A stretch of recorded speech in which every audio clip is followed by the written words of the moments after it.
Jangan mengambil keputusan hanya didasarkan pada popularitas. Hanya karena orang lain melakukan itu, bukan berarti itu adalah pilihan terbaik. Jadi kalau kita memutuskan sesuatu, tolong, kalau pakai quotes ini ya, jangan dasarnya hanya popularitas. Jangan dasarnya itu yang lain begitu juga ya Pak, teman-teman begitu semua ya Pak. Itu namanya dasarnya popularitas. Kalau kita memutuskan sesuatu dasarnya ini, padahal kebenarannya orang banyak, itu tidak mesti benar juga. Kadang-kadang cocok untuk seseorang, tidak cocok untuk orang lain. Cocok untuk dia, tidak cocok untuk kita. Maka jangan memutuskan sesuatu yang dasarnya popularitas saja. Nah ini penting ini ya menurut saya. Karena kadang-kadang dalam kebenaran itu kita males berpikir sendiri, mengekspresikan kebenaran kita sendiri. Kita lebih suka ikut saja, mengalir saja. Yang lain begitu ya saya begitu. Tuh. Kamu tidak pernah berpikir jangan-jangan kebenaran dia tidak cocok dengan kebenaranku. Jadi misalnya, oh dia kebutuhannya itu, makanya menurut dia melakukan itu, sementara aku kebutuhanku ini, kalau aku melakukan seperti itu tidak cocok. Jadi misalnya temanmu sudah punya keluarga, punya anak misalnya, dia punya tanggung jawab, kamu masih jomblo. Wah itu kan dalam banyak hal berbeda kebenarannya. Kalau sudah punya istri, yo dilarang lirak-lirik lo ya, dilarang suat-suit. Wong sudah punya istri, punya pasangan. Nah kamu yang jomblo, yo cari kalau kamu tidak lirak-lirik nggak dapat-dapat. Nah, itu kan dua kebenaran yang berbeda, situasinya berbeda. Jadi yang benar untuk seseorang tidak mesti benar untuk kita. Maka memutuskan sesuatu jangan dasarnya popularitas, jangan dasarnya populer. Populer tidak mesti benar. Orang banyak itu tidak mesti benar. Kadang-kadang orang banyak bisa loh menyepakati yang salah. Misalnya kuliah wis kelas sepakat, Pak gimana kalau kelas ini sepakat kita tidak usah kuliah, Bapak langsung kasih nilai saja. Bapak ringan, kita juga ringan. Enak kan Pak misalnya. Nanti nilainya dibuat A semua kan enteng Pak. Bapak senang, kita juga senang. Loh, itu bisa kan kejadian bener kesepakatan begitu. Ya wis, gitu aja ya. Saya juga sibuk banyak acara, wis kita gitu aja. Diam-diam kita sepakati. Loh, ternyata orang banyak juga bisa sepakat tentang hal yang jelek, yang buruk. Maka, yuk, kebenarannya orang banyak tidak pasti benar. Jadi tidak harus dijadikan dasar. Ya seandainya jadi rujukan, semoga tidak satu-satunya. Nah, selanjutnya yaitu kalimatnya mirip. Apa yang benar tidak selalu populer, dan apa yang populer tidak selalu benar. Jadi ini nyambung dengan tadi ya. Yang benar tidak selalu populer, yang populer tidak selalu benar. Nah, ini semacam kesannya orang tentang budaya populer ini. Ada yang sifatnya positif, ada yang sifatnya negatif. Yang sifatnya positif, popular culture itu yang pertama dia sangat diapresiasi, sangat disukai. Budaya yang sangat disukai. Yang kedua, inovatif, selalu ada karya-karya baru. Yang ketiga, worthy itu berharga. Yang keempat, menunjukkan tuntutan dan nilai-nilai hari ini. Nah ini nilai yang positif. Jadi kesan yang positif dari pop culture, diapresiasi, inovatif, berharga, bernilai. Tapi ada juga yang negatif. Yang negatif itu yang pertama apa? Forced consumption, konsumsi yang kayak kita ini dikejar-kejar, dipaksa.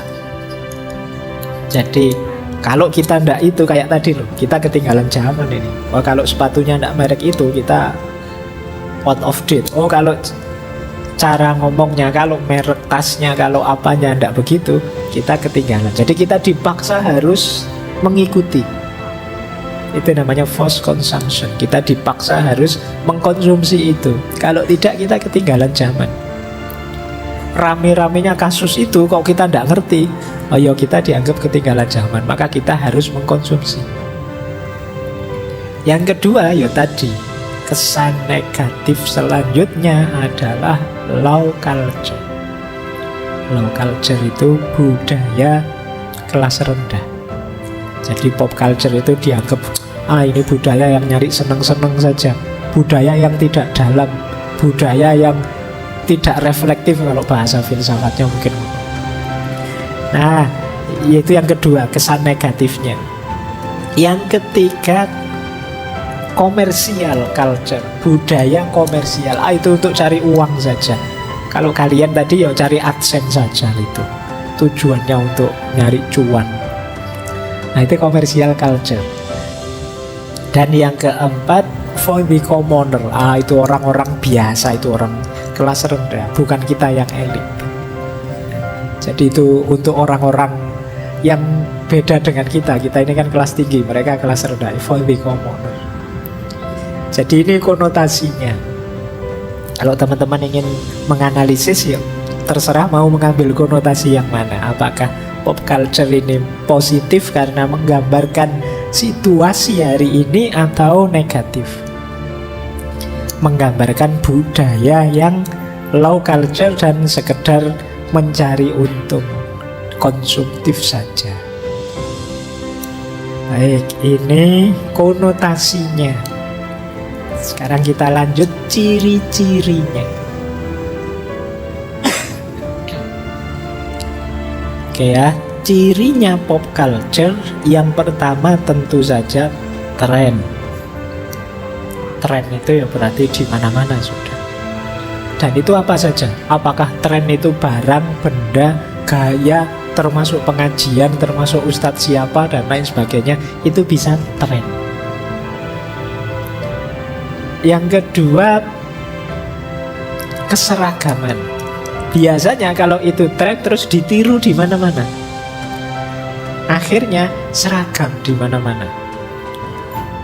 Jadi itu ciri dari pop culture yang kedua. Jadi setelah tren diikuti di mana-mana, keseragaman bentuk. Misalnya model baju apa tren, itu jangan kaget kalau setelah itu di mana-mana ada.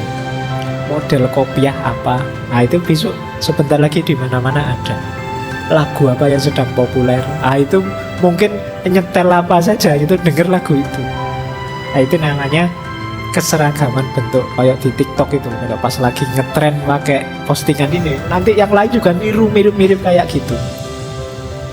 Jadi ciri kedua. Ciri ketiga, adaptabilitas. Adaptabilitas itu mampu beradaptasi. Ternyata dari misalnya ya ngaji yang 2 jam ini, yang disukai hanya yang bagian ini saja. Ya sudah, nanti kita adaptasi saja, kita posting yang bagian ini saja. Itu namanya adaptabilitas. Dari lagu yang panjang ini menarik cuma refnya bagian ini saja, kita ubah saja sesuai, kita potong segini, terus ditambahi video yang seperti apa. Nah, ini namanya adaptabilitas. Jadi mampu beradaptasi, mengikuti situasi. Kadang-kadang ya orientasinya biar untung saja. Kemudian yang keempat, durabilitas. Durabilitas itu semuanya ada durasinya. Budaya populer itu makanya disebut pop culture. Kadang-kadang pop itu diterjemahkan seperti busanya sabun. Busanya sabun itu kan pop, kayak apa ya? Kayak mainannya anak kecil itu loh, yang apa namanya? Yang kalau ditiup, sabun yang ditiup keluar buletan-buletan itu. Nah, itu kan nanti bulet ini pada saatnya akan pecah. Itu yang kalau bahasa Inggris kadang juga disebut pop. Makanya istilahnya pop culture. Nah, cirinya apa? Durasi. Tidak akan terus-terusan. Beda dengan high culture, budaya adiluhung tadi memang dipertahankan. sejak zaman nenek moyang dulu, ini jangan dihilangkan ya. Itu high culture. Tapi yang pop culture ini ya sekarang apa, besok apa. Tidak ada yang abadi, ada durasinya.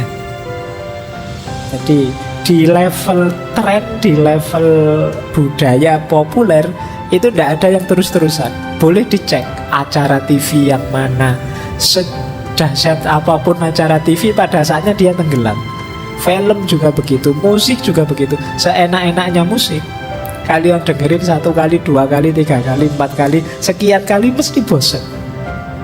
Tidak mungkin terus-terusan senang. Itu durabilitas namanya. Sehingga yang sekarang populer besok bisa tidak populer, bisa dilupakan orang. Nah, itu cirinya pop culture. Jadi kalian yang bergerak di bidang pop culture itu harus sadar ini. Jadi jangan terjebak dengan popularitas, jangan terjebak dengan dunia budaya populer ini, karena dia ada durasinya, tidak terus-terusan begitu. Yang terakhir tentu saja profitabilitas, nyari untung. Jadi unsur ekonomi, mencari enak, mencari senang. Jadi ciri-cirinya budaya populer berarti tadi ya, yo tren, yo seragam, adaptif, durable, dan profit. Jadi 6 ciri yang menunjukkan satu budaya ini populer atau tidak. Untuk memperjelas tema budaya populer kita, yang pertama ini quotes dari Chris Jami. Ini menarik, ini anak muda dari Amerika. Dia nulis buku yang menarik. Silakan teman-teman cari bukunya, judulnya Filosofi. Menarik ya, filosofi itu membunuh filsafat. Jadi ini isinya mengkritisi cara berpikir yang sok bijaksana. Karena biasanya orang itu kan kalau baru belajar filsafat itu kan penyakitnya itu sok bijaksana. Engkau menyakitiku tidak masalah, karena sakit atau tidak sakit urusanku. Itu sok bijaksana. Jadi baru belajar filsafat sedikit-sedikit itu biasanya ada itunya. Nah, dikritik habis-habisan oleh Chris Jame. Ini dia nulis Filosofi. Nah, dia ngomong juga, kata Chris Jame, budaya populer itu adalah tempat di mana rasa kasihan disebut kasih sayang, pujian disebut cinta, propaganda disebut pengetahuan, ketegangan disebut perdamaian, gosip disebut berita. Autotune itu software yang kalau saya tidak bisa nyanyi, suara saya jelek, kalau pakai software ini terus jadi bagus, jadi enak. Autotune disebut nyanyian. Nah, ini maksudnya Chris Jame apa? Budaya populer itu budaya yang tidak mendalam. Makanya sekedar orang kasihan itu sudah dianggap kasih sayang. Padahal misalnya kita ya, kan banyak itu orang ada video apa terus kita wah kasihan sekali ya. Terus kita nganggap orang yang bilang kasihan sekali itu orang yang penuh kasih sayang. Padahal itu ya cuma komentar sesaat itu saja, tidak dalam. Jadi itu yang disebut dangkal. Jadi orang kasihan kita samakan dengan orang yang penuh kasih sayang. Orang memuji kita anggap cinta. Wah, kamu orangnya baik sekali ya. Wah, jangan-jangan orang ini cinta padaku kan. Iya, sekali dipuji dianggap yang muji itu suka. Itu gaya budaya populer. Ada temennya nyanyi lagu cinta terus wah ini jangan-jangan lagu ini untukku. Nah, itu kegeeran kaya ngono kuwi. Jadi sekedar pujian disebut sebagai cinta. Propaganda disebut pengetahuan. Wong orang bikin hoax, provokasi itu dianggap data, dianggap fakta. Nah, ini sering terjadi kan, orang pro kubu sana, anti kubu sini, terus menampilkan hoax-hoax, berita-berita palsu. Kita terima saja. Kenapa? Karena kita setuju dengan dia. Nah, ini propaganda, provokasi kita anggap pengetahuan. Ketegangan disebut perdamaian. Jadi orang membahas perdamaian itu kan biasanya ketika ada perang. ketika sedang tegang. Dan disitulah kita mulai ngomong tentang perdamaian. Orang ngomong bagaimana caranya damai antara Rusia dan Ukraina misalnya. Begitu mereka duduk untuk berunding sambil marah-marah tegang, itu kita sebut ini proses menuju perdamaian. Jadi ketegangan disebut perdamaian. Gosip disebut berita. Autotune disebut nyanyian. Jadi intinya pop culture itu sering-seringnya dangkal. Maka kita juga harus hati-hati. Jadi jangan kesusu ngejudge, jangan kesusu menilai. Ya karena memang karakternya untuk menyenangkan, untuk kita gembira, ya kita gembirai saja, kita ikuti saja. Nah ini quotes dari Chris Jami. Yang kedua, kalau ini dari Einstein. Jadi pop culture itu kan ketika kita mengikuti kerumunan, mengikuti orang banyak, trennya sedang itu. Hati-hati kata Einstein, orang yang mengikuti kerumunan biasanya tidak akan lebih jauh dari kerumunan itu. Orang yang berjalan sendirian kemungkinan besar akan menemukan diri mereka di tempat-tempat yang belum pernah dikunjungi orang sebelumnya. Jadi maksudnya Einstein, kita itu jangan hanya tenggelam dalam kerumunan. Jadilah dirimu sendiri.